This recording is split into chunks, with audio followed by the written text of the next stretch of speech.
Greetings, one and all, to the most cursed, most cringiest corner of the internet.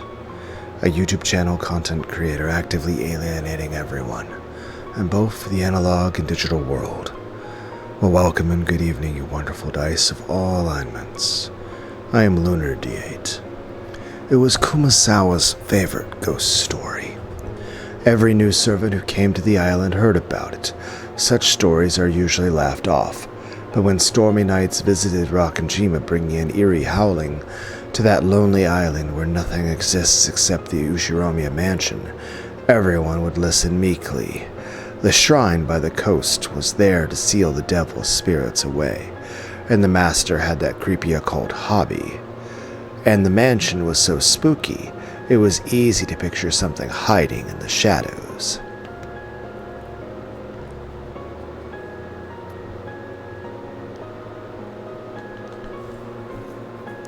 Ho ho ho ho.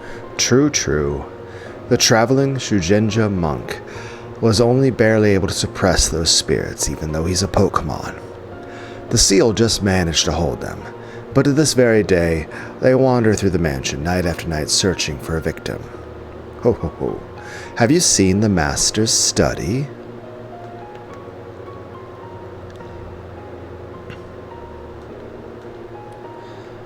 I have.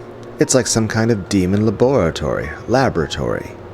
There's that rumor about the master researching demons. They also say he's researching how to revive his mistress Beatrice. Didn't they say he was gathering children to be sacrifices for his magic experiments? Wow, scary. What'd you do if the master asked you to come into his study alone? I heard that long ago. One kid went into the study and never came out. That must have been a victim of an experiment to give Beatrice's ghost a new body.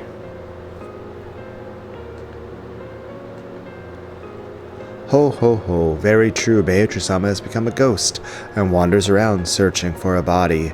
The VIP room on the second floor is where Beatrice-sama dwells. You must always be respectful when cleaning that room, if you aren't. In the eyes of the teenage boys and girls, with their powerful imaginations, the ghost story was both terrifying and fascinating.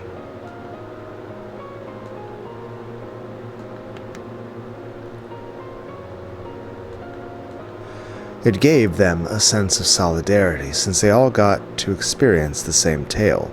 Then that sharing became an obligation.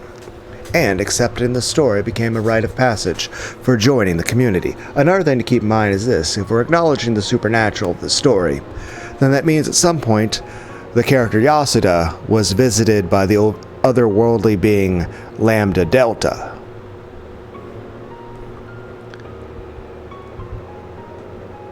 This was something that had been passed on since long ago. Also, we're not going to get into it again because it was a very long, half-hour-long explanation. But this game has more incest than the coffin of Andy and leyley. But that's a long discussion. That's right.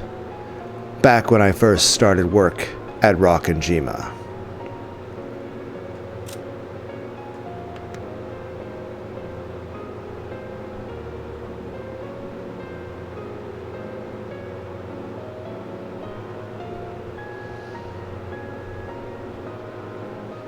Then that sharing became an obligation, and accepting the story became a rite of passage for joining the community. This was something that had been passed on since long ago. I thought I had forgotten to read that. I heard that story from Kumasawa-san and the older servants. I heard about it too, mostly from Nei-san.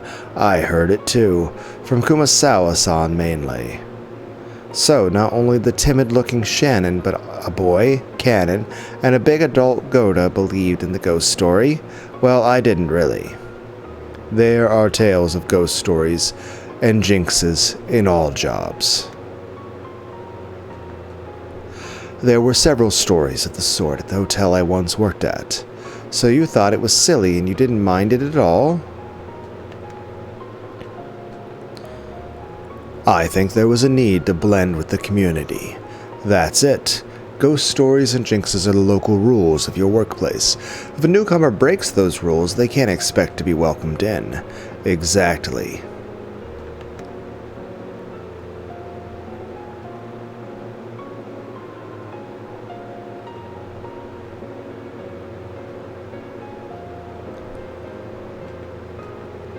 If I said witches couldn't possibly exist, that the whole idea was ridiculous, then I'd get into a fight with Nason. It was easier if I just appeared to go along with it. Come on, if you think that way, you'll be cursed.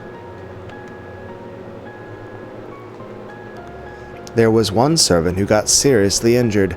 All workplaces have stories like that. No matter how incredible the ghost stories and tales about the company founder are, you accept and believe them. That's what it means to blend in with your new workplace. Wow! Everyone's so mature. I went to each window around the chapel in the order I had cleaned them, searching carefully in all the places I might have left it. I had been cleaning the windows with it, so it had probably been set down near one of those. When did I leave it behind, I wonder? Now that I think about it, I don't think I had it any more when I reached the last window, so I must have completely forgotten to clean that window frame. Though through the window I could see the others, leaving one after another. Shannon turned around and glanced up, looking worried. I don't want to be responsible for making everyone wait, so I'm actually glad they're leaving without me. If I said I wanted them to wait for me, I'd be relying on them too much.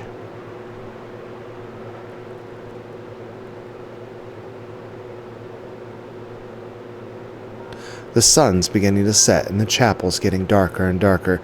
I don't want to hang around in a place like this all by myself. I'd better find the small broom fast. No, that's not all. I also need to clean the window frames I forgot. Madam is strict. She'll probably check all of the windows carefully. If she does, I'll be the one who gets in trouble tomorrow. But really, where did I lose it? Why did I lose it? The darkness grew and grew. When it became dark enough that I would need a light before long, I began to panic. I dashed around and around the chapel, tears streaming down my face. As I stumbled about pathetically, I could feel the presence of a prankster witch giggling at me from the crack of the door and gaps in the ceiling. The ghost of Beatrice, the master's mistress, wanders about in search of a body to this very day. As she absorbs the power of Rakajima's evil spirits, her strength steadily grows, and she waits for the day of her resurrection. And, for some reason, she's peeking out at me, with an erection. And if I ever take my eyes off something for a second, she snatches it away and hides it. This isn't the first time this has happened. Whenever I look away, keys, handkerchiefs, pencils, erasers, all of them vanish almost right away. Even though I was planning to use them later or just wanted to put them in their proper place, they disappear as soon as I turn around. It isn't someone hiding them as a prank. It happened many times when I'm the only person around. Everyone always says I'm too careless and forgetful, and they laugh at me and get mad at me. Maybe Tyler Durden should be more careful with his shit. I do try to be alert, but like some kind of bad joke, I lose things easily when I forget about them for just a short while. Or, be a different person. So sometimes I think this eraser is going to disappear sooner or later, and I stare at it. But at those times, alone, it doesn't disappear. Nothing disappears when I'm alert. But as soon as I think I'm safe and the tension relaxes just a bit, then something else will disappear. Why is it always me? Giggle. Ha ha ha. Yeah, I hear you. I can tell that the witch is laughing at me as I lamely run around in circles. Listening to that voiceless laugh, I finally slam my hands against the wall, crying tears of frustration. Please just stop it. Why do you always hide my things and get me in trouble? And the witch answered, Fool. Isn't it obvious? Why else except to entertain myself by watching you wander about pointlessly? I couldn't bear it. Even though I knew what she said was true, hearing it said directly was incredibly annoying. I understand. That small broom probably is somewhere in this chapel.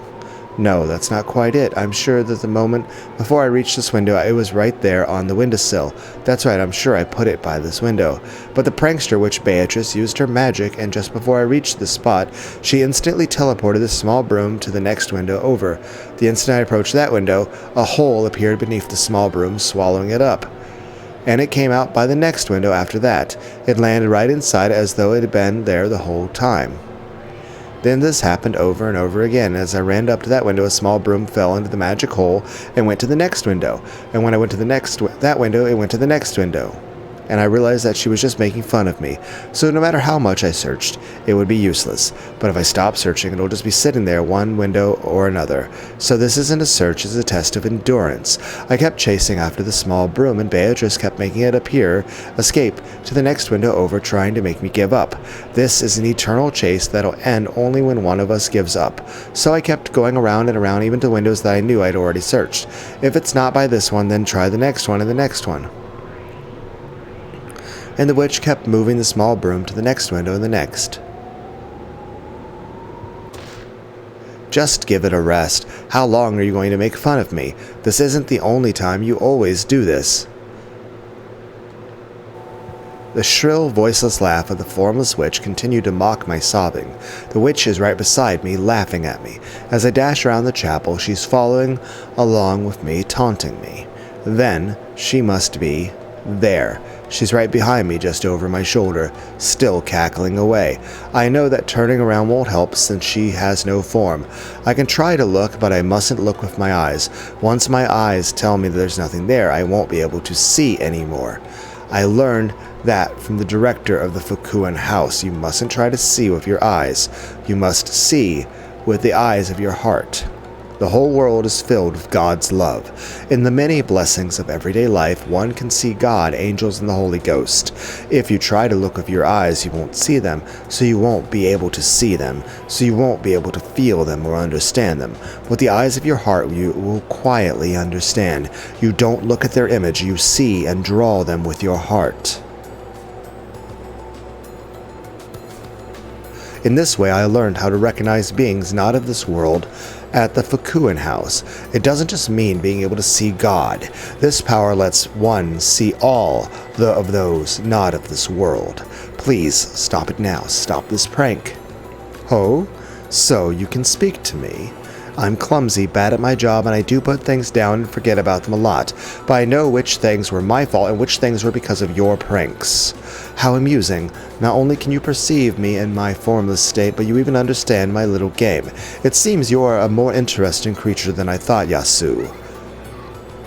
I'm usually called Yasu when one of the older servants is laughing behind my back at some mistake I've made. So when I hear that name, it feels bad.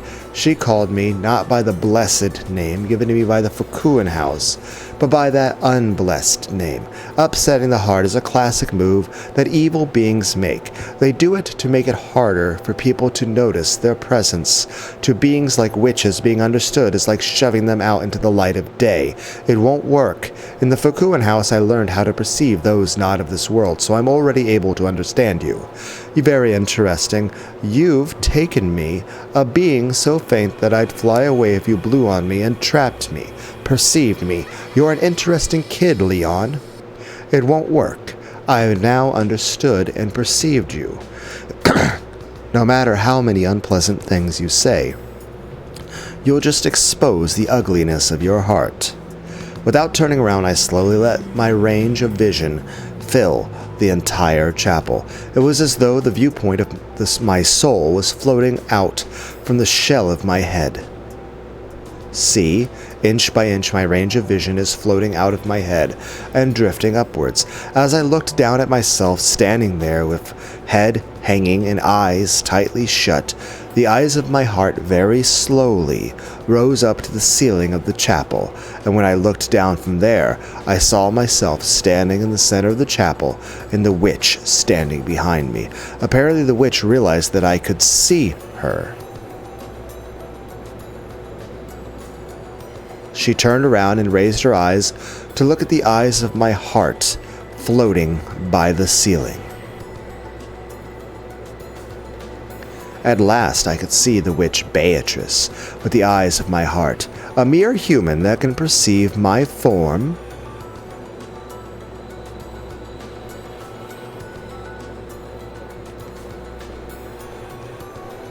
The demonic lips twisted in an ugly curve. It was clearly a challenging, repulsive demon's smile. She wore a blood-red dress and hat.